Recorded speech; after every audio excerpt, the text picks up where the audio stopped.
Welcome and hello, my dear listeners. Today we're going to talk about GA4 because now GA4 is the analytics law of the land. UA is gone. And if you've recently logged into UA and seen a flat line, you need to switch over to GA4 ASAP because UA is not collecting data anymore. You still have access to the old data, but it's not collecting any new data. So GA4 is it. We are, whether you like it or you don't like it, whether you're familiar with it or not, GA4 is where you need to go. So today what I wanted to do was talk a little bit about how GA4 is different than UA. It's a little bit of a technical discussion at the beginning just to kind of give you a little bit of an idea of what the data modeling is like and all that kind of stuff. But then we also get into the new metrics that are in GA4, some of the ones that are actually useful, the ones that you should be looking at, and the ones that could probably help you with your marketing quite a bit and get a better idea of how your website is performing. So we talk about the new metrics that are in GA4. And then towards the end of the conversation today, or the discussion today, we talk about the benefits of GA4 versus UA. There are quite a few benefits that you could realize as a analytics user. And so that could help you with your marketing and things like that. So let's get into the world of GA4 today. It is, like I said, the brave new world of analytics. It is the latest incarnation of Google Analytics. It is here. It is now available, and it is the law of the land when it comes to analytics. So let's get started.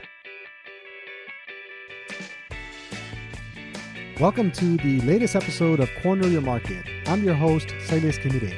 In this podcast, I talk about all things digital marketing, from website design and development to SEO and PPC, as well as paid advertising, email marketing, social media, and anything in between.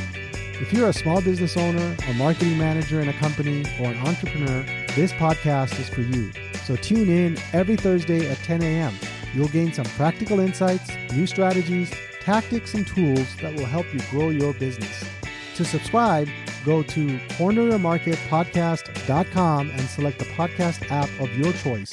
Then you can hit subscribe within those apps. That again is corneryourmarketpodcast.com. Also, don't forget to like and share our individual episodes. You can also leave a review in the app once you've listened to one of our episodes.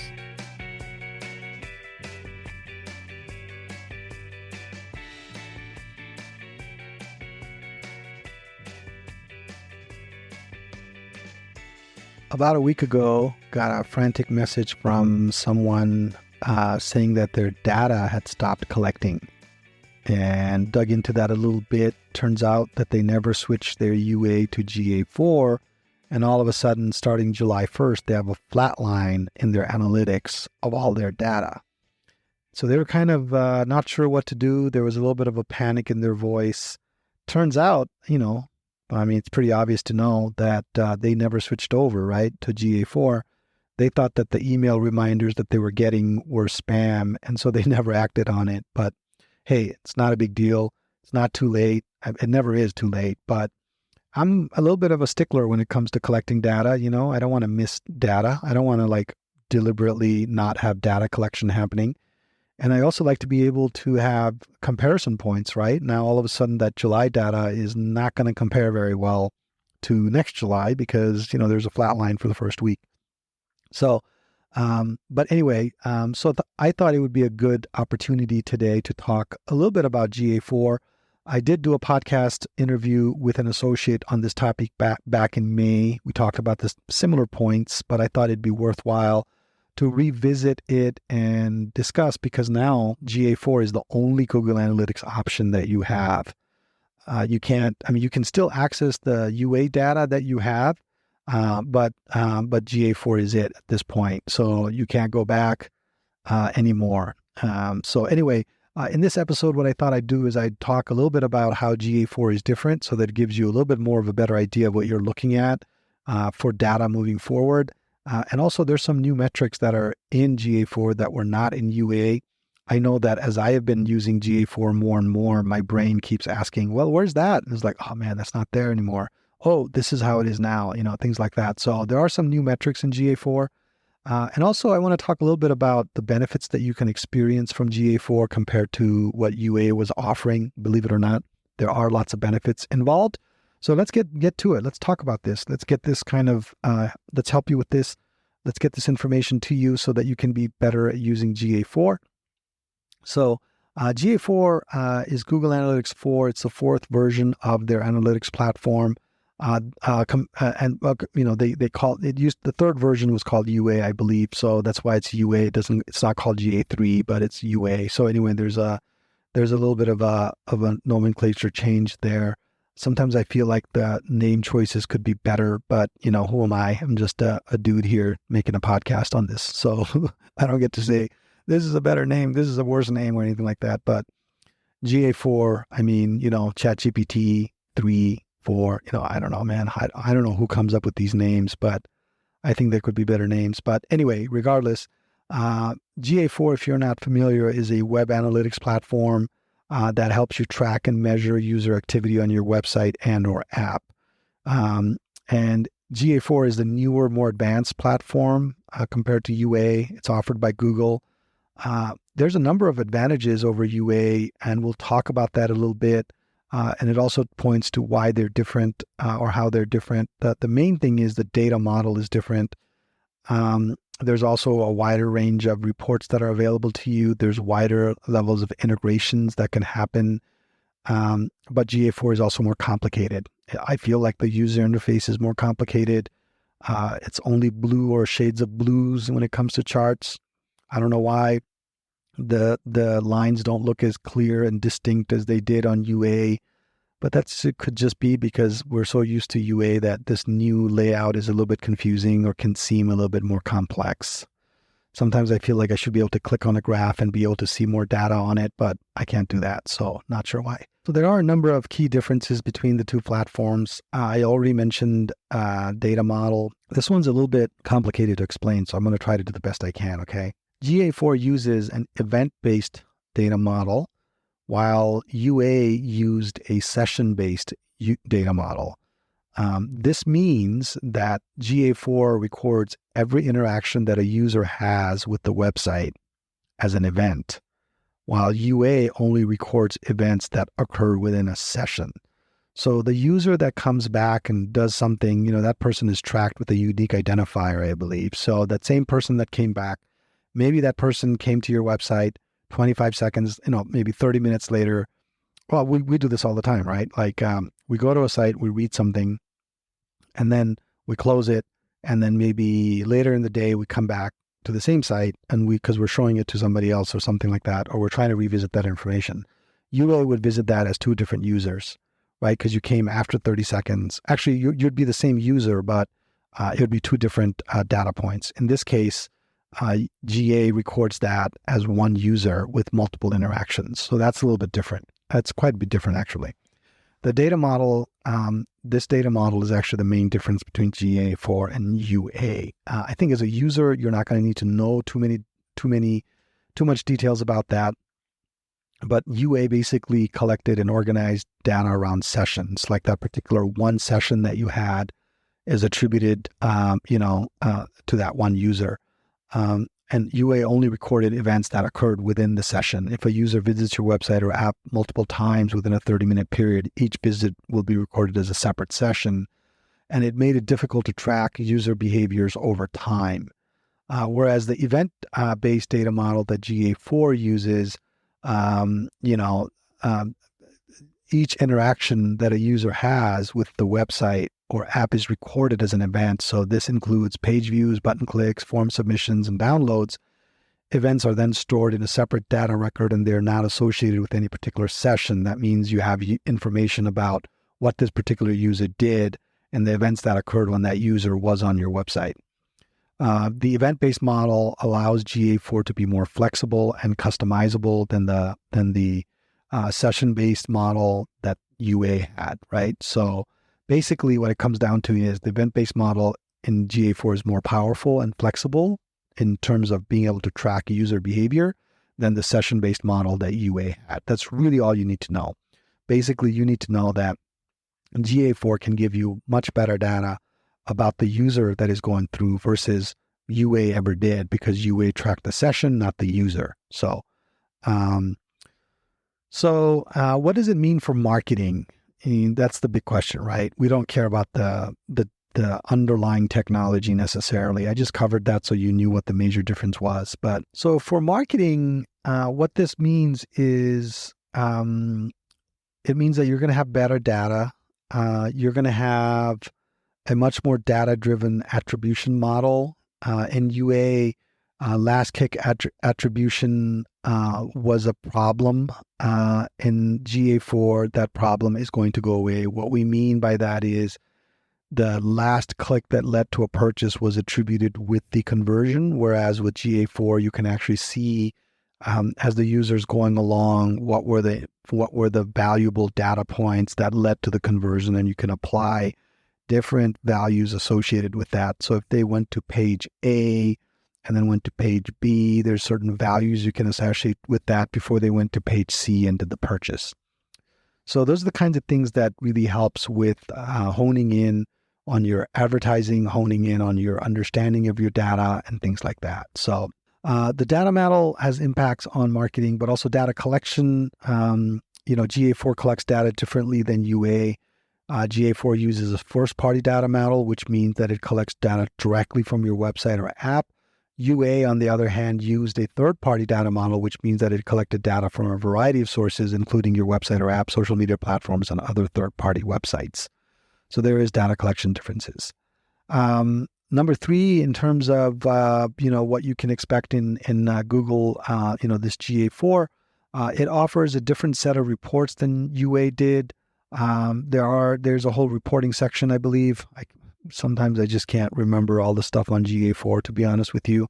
I knew UA like the back of my hand. I could almost close my eyes and see what menus were where. But with GA4, I can't do that. I need to, spend more time with it. But there is the acquisition report, the engagement report, the conversion report, the retention report, the demographics report, the interest reports. Those are just some of the ones that are useful. You could create your own reports. It's very customizable. So from an acquisition standpoint, the acquisition report tracks how users found your website. You can see where your traffic's coming from, what terms they might have used to find you, channels that are more effective, and all that kind of stuff.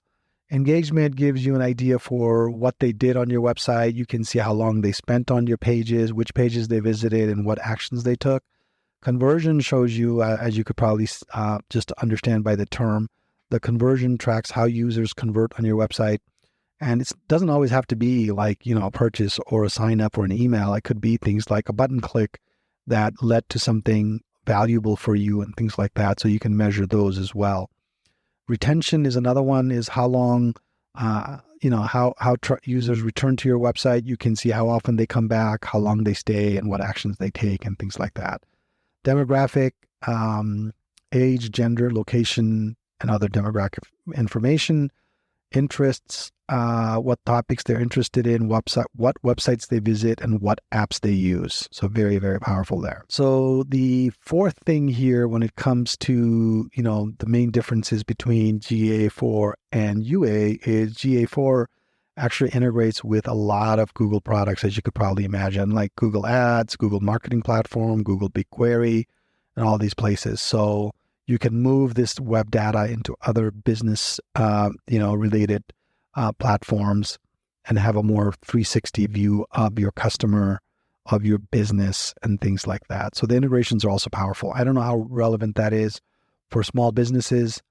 I'm always looking at these platforms from the perspective of a small business, to be honest with you, because large businesses, sometimes these platforms are built for large businesses, and some of these features are not always as exciting or as relevant as it is to small businesses. So now that we have a good understanding of what the differences are between UA and GA4, let's look at some of the new metrics in GA4. There are some new interesting metrics on GA4 that you probably want to become familiar with. The main new metrics that you want to be familiar with is active users. This metric measures the number of users who have had an engaged session with your website or app. And an engaged session is one that is longer than 10 seconds, has at least one conversion, or has at least 2 page views. We're going to get to that in a minute. Event count This is the metric that measures the number of times users triggered an event on your website or app. Events are very customizable, and they're custom actions that you can define, such as users clicking on a button or signing up for a newsletter. Very easy to do that on GA4. This is one of the big things that I like about it. Event value. This metric measures the total value of all events triggered by users on your website or app. The value of an event can be set by you, or it can be calculated based on factors such as the cost of a product or the amount of time a user spends on a page. Now, going back to engagement rate, this metric measures the percentage of sessions that are considered engaged, which is a very important number in my opinion.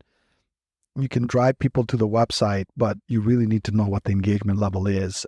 So if that person or that user spends longer than 10 seconds, has at least one conversion, or has at least 2 page views. So they spend 10 seconds or more. So it's not like in and out, because people spend less than 2-3 seconds on a page if they don't need if they don't see what they need. So if they spend more than 10 seconds, they click on something and they go and watch, go to 2 pages. That's an engaged user. Pretty low threshold if you ask me. But this is kind of countering the bounce rate scenario that UA used to have. Bounce rate was calculated as the percentage of sessions that only had 1 page views. And so, in GA4, bounce rate is calculated as a percentage of sessions that are not considered engaged. So if your engagement rate is 35%, that means your bounce rate is 65%. I hope you follow that. So it's basically 1 minus engagement rate equals bounce rate. So anyway, so the average engagement time is the metric that measures the average amount of time that users spend on your website or app per session. So these are some of the main new metrics. I'm personally excited about the engagement rate. I think that's gonna give a better view of how your users are actually engaged on your website, especially if you've got all the conversions and things like that set up that are important to you. The engagement rate can actually be a very meaningful metric for you. I think the active users could be a very meaningful metric for you as well. So so you should kind of get to know what that term means, what those active users are on your website and things like that. The event value and the event count, I think, are important. They used to exist before, but they're easier to set up, and you can have a lot of those now. I've got some sites that have 8 or 9 events already defined, and it's kind of cool to see, So I don't know, it's kind of good to see besides just the purchase or the conversions on other things. So the main benefit, this is according to Google, okay? This is not according to me. This is according to Google, what the main benefits of GA4 is versus UA. They are saying GA4 is more privacy focused than UA. It uses privacy preserving measurement protocol that helps to protect the user privacy. But then again, when I look at the benefits of UA or of GA4, I see that it has richer data. So maybe what they're doing is they've created a model that gets more data, but ignores or doesn't pass on personal information associated with that data. I saw somebody explain it as the way they do medical studies, where they kind of take your symptoms and the things that you're feeling and all that kind of stuff, and they aggregate it, but they introduce noise into that so that the personal information gets lost.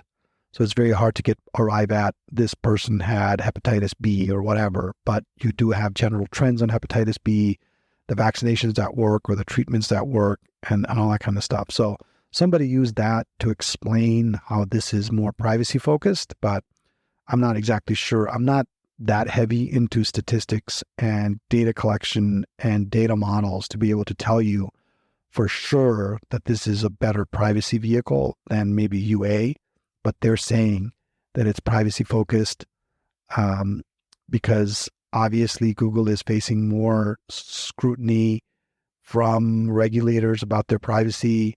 The EU is a stickler on these things. So I don't know. So that's at least what they're saying. And then one of the things that they're actually really good at, GA4, is cross-platform tracking, because GA4 can track people from apps as well as from websites. And that's important because, a lot of times there's such a push towards having apps, right? Even little restaurants have apps and little businesses around here have apps. You go on that app and you click on a link and it takes you to a website.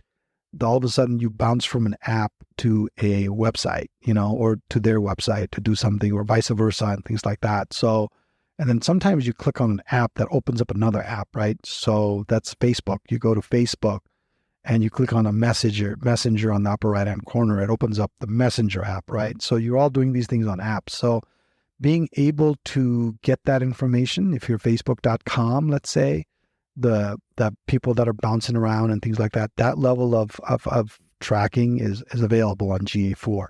So if you have an app, you can set up the same GA4 account with app tracking, and then you can have web tracking set up as well.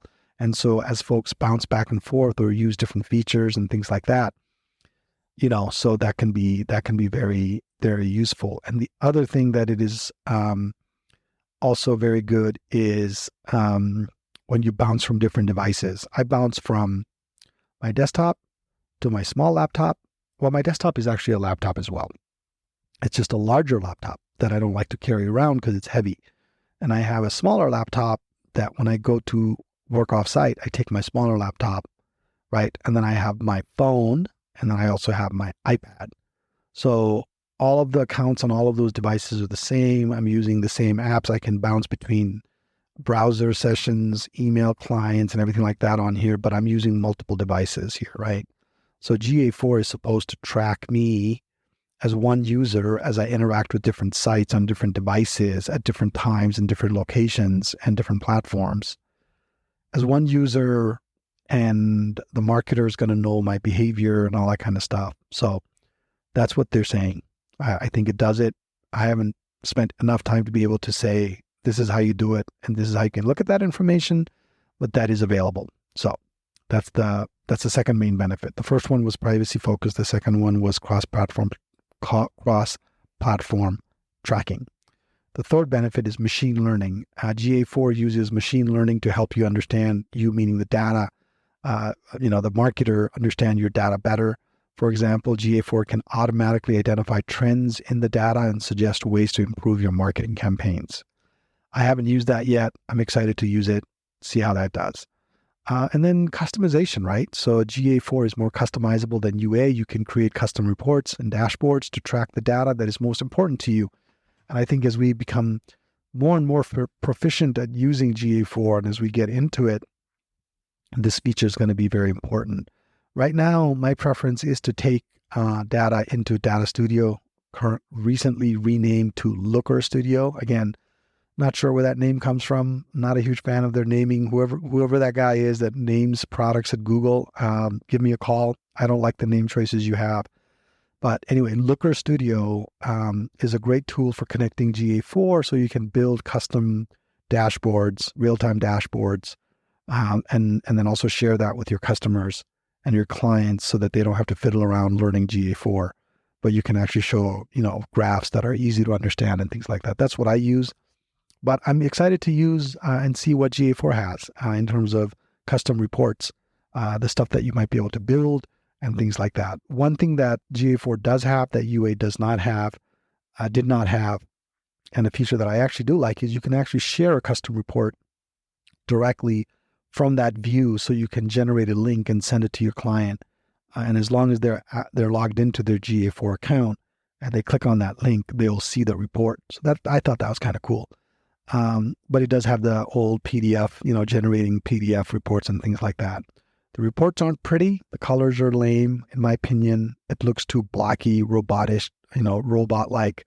I felt like the UA interface was a lot better, cleaner looking, understandable for the layperson and things like that. Whereas GA4 comes across as nerdy, same color lines with different shades, hard to see type thing, smaller fonts. So anyway, but I'm sure they'll improve that. If you're listening, Google, I want to talk to your naming guy. And I also want to talk to your artist that did the graphic designer that did the layout and the style tiles for the GA4 layout. So feel free to reach out to me. So anyway, that's kind of a primer today on getting to know GA4, Google Analytics' latest incarnation. So today we talked about how is GA4 different than UA.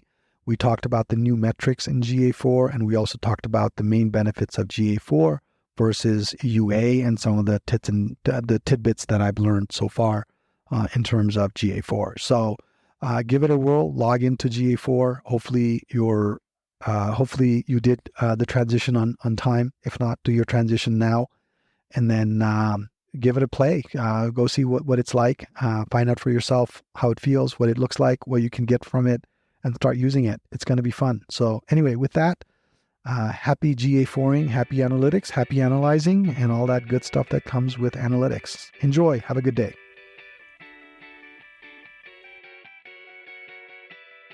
If you're a small business owner, a marketing manager at a company, or an entrepreneur, please tune in weekly. You'll gain some insights, tips, and tricks, and be a bit more enlightened when it comes to digital marketing. I promise you, if you implement the strategies, tactics, and tools I discuss in this podcast, your business will definitely grow.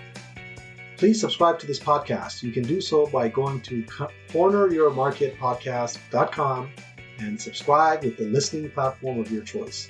That URL again is corneryourmarketpodcast.com. Don't forget to like and share this episode with your friends and colleagues. Also, don't forget to leave a review.